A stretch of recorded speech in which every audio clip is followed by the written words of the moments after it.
What's up, everyone? LA Lim coming to you from my favorite Starbucks, and I am here with episode 10, the final episode of my greatest album series.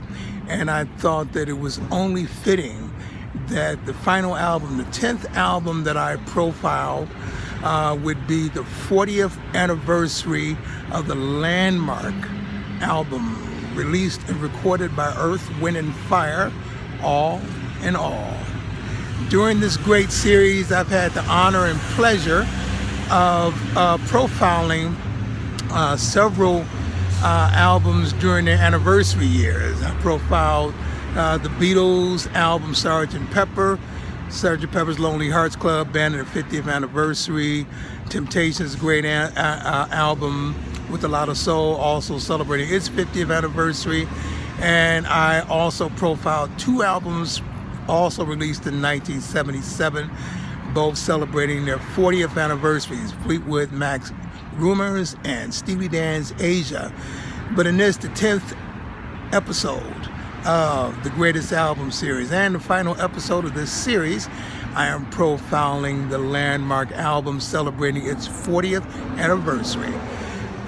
Released on November 21st, 1977, Earth, Wind & Fire's album, All in All. The 8th studio album recorded and released by Earth, Wind & Fire.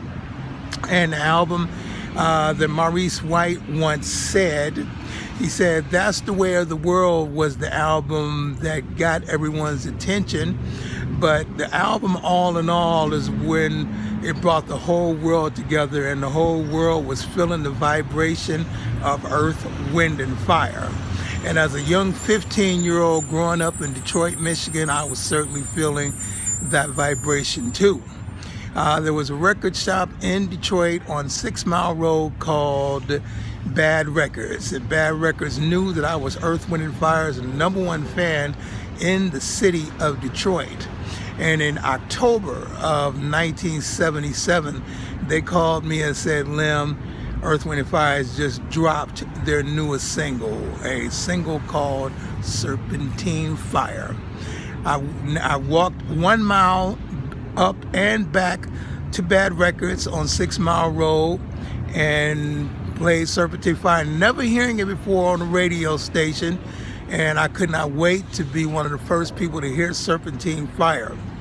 In fact, I was so anxious to hear it that I decided to play the instrumental version of Serpentine Fire first. I wanted to hear how the instruments sound before I heard Maurice White and Philip Bailey's soaring vocals. And when I heard the do do do do do do do do do do do, I knew Earth Wind was about to come rolling with the thunder with a great song. And listening to the instrumental version, couldn't wait to flip it over to side A to listen to the vocals, and with anticipation hearing do do do do do do do do, I heard Maurice White and Philip Bailey's soaring harmonic vocals, and of course Serpentine Fire just took off from there, dominating the R&B charts in the latter part of 1977 on into 1978, and ended up being Billboard magazine's #1 R&B single of 1978. And of course, if Serpentine Fire was the bad single, there was no doubt that All in All was going to be a great album itself. But before All in All came out, I had the privilege, along with my sister, her husband, and my younger brother, to see the greatest concert I had ever seen. And that concert was Earth, Wind & Fire at Cobo Arena in Detroit, Michigan in November of 1977, in which they performed a couple of their album cuts, one of them being Jupiter, before we heard the album. And right around between November 21st and November 25th, just before Thanksgiving of 1977, Bad Records called me and said, "Lim, the album, Earth, Wind & Fire's album has just been released. We got it. Come on up here and get it, bruh." And man, did I ever. I went up there, spent my paper route money, came back, put it on the record player down in the basement of our house, and listen to track by track of this magnificent masterpiece of an album, of course anchored by Serpentine Fire, written by Maurice White, Verdine White, and Reginald Sonny Burke. Of course, from there, it just went layer and layer of great songs after great song. Fantasy, the second cut on that song. Interesting side note to that, probably in Maurice White's great epic book, My Life with Earth, Wind and Fire, he probably, along with That's the Way of the World, spent more time in talking about the All in All album than any of the other albums that Earth, Wind and Fire released. And he talked about how he went to Brazil on vacation, was inspired by the Brazilian music and Brazilian culture. One of the gentlemen that he met was a man named Eddie Del Barrio, a man that I've had the honor and pleasure of meeting. Met him at Larry Dunn's show in April of this year. And Eddie Del Barrio came to co-write some songs with Earth, Wind and Fire, one of the songs being Fantasy, a song that Eddie Del Barrio himself didn't like that much, but Maurice and Verdine put some great touches on it. Larry Dunn came up with the piano Celestine like piano opening, and of course Fantasy became the magnificent Philip Bailey sung track that it was. Jupiter, of course, a funky song, and then Love's Holiday. Love's Holiday, another great collaborative songwriting effort by Maurice White and Skip Scarborough. Truly one of the unsung songwriters of our time. Maurice White did that song Proud, and it's a song that I'm happy to say is one of my very favorite Maurice White led songs. And side 2 of that album, the great song I'll Write a Song for You, co-written by Philip Bailey and Al McKay. Philip Bailey was at his shimmering best on vocals on that song. Magic Mind, which combined the great vocals, rhythm of Earth, Wind and Fire with one of the very best horn performances that the Phoenix Horns ever did on an Earth, Wind and Fire song. Running, which along with Africano shares the spotlight as one of my 2 favorite instrumental songs, co-written by Maurice White, Larry Dunn, and Eddie Del Barrio.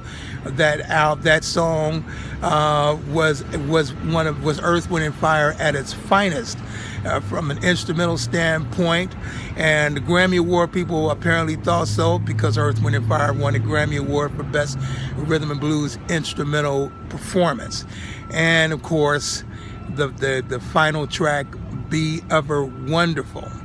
I think of all the partners that Maurice White engaged with in songwriting, I think that Maurice and Larry Dunn seem to have a different way of communicating with each other, musically, symphonically speaking, when it came to how they wrote their songs. And I think that's evident in some of the great songs like Spirit, All in All, and Africano. But they reached the peak of their collaborative efforts when they collaborated on the great song Be Ever Wonderful.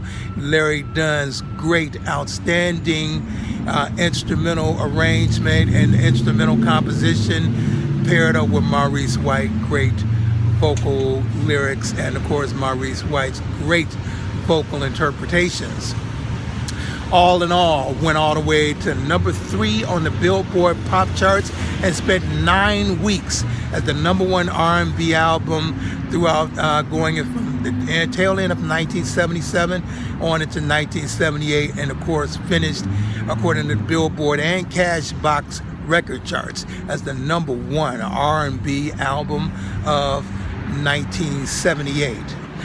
All in All definitely holds a special place in my heart as far as the great Earth, Wind and Fire recordings. It is my second favorite Earth, Wind and Fire album after That's the Way of the World, and many people that I know people that I know on Earth, Wind & Fire Facebook pages feel that All in All is their best album, and I certainly would not argue that. They were at the peak of their career and their songwriting and their instrumentation, and All in All is definitely one of the greatest albums released during a great year of 1977, when great albums from Fleetwood Mac and the Eagles, Hotel California, and Steely Dan's Asia came out. So on this last episode of my favorite greatest albums, I am featuring,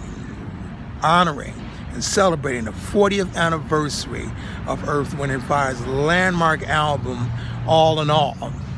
And to recap, for those who have watched my series or who may have missed a couple of episodes, I'll recap from 1 to 10 my list of greatest albums, starting off with my first episode, which I featured and profiled Marvin Gaye's landmark 1971 album, What's Going On.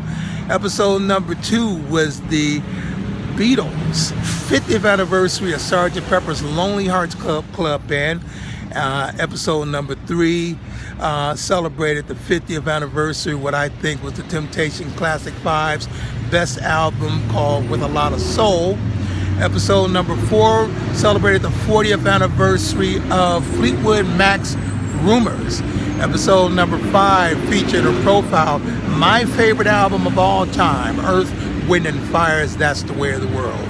Episode number 6 profiled Michael Jackson's great 1979 album, Off the Wall. The episode number 7 was one of 2 dual album profiles I did during the series.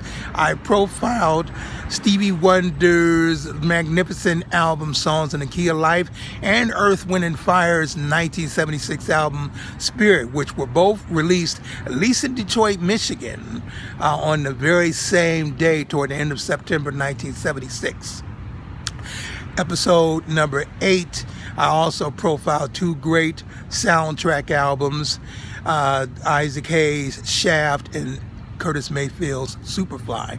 And episode number 9, I gave tribute to the late Walter Becker, one half of Steely Dan, along with Donald Fagen, and profiling their great album, Asia. And of course, episode 10, saving the best for last, Earth, Wind & Fire's All in All, which on November 21st will be celebrating its 40th anniversary. This is L.A. Lim speaking, and I'm going to leave you with my quote, which is a direct quote from an old Earth, Wind & Fire song released in 1971. And my quote, just what is my main thing in life, and that is love is life. This is L.A. Lim calling. Check out some of my old episodes, but on this episode number 10, the final episode of this series, profiling the 40th anniversary of Earth, Wind & Fire's All in All. This is L.A. Lim saying ciao bella.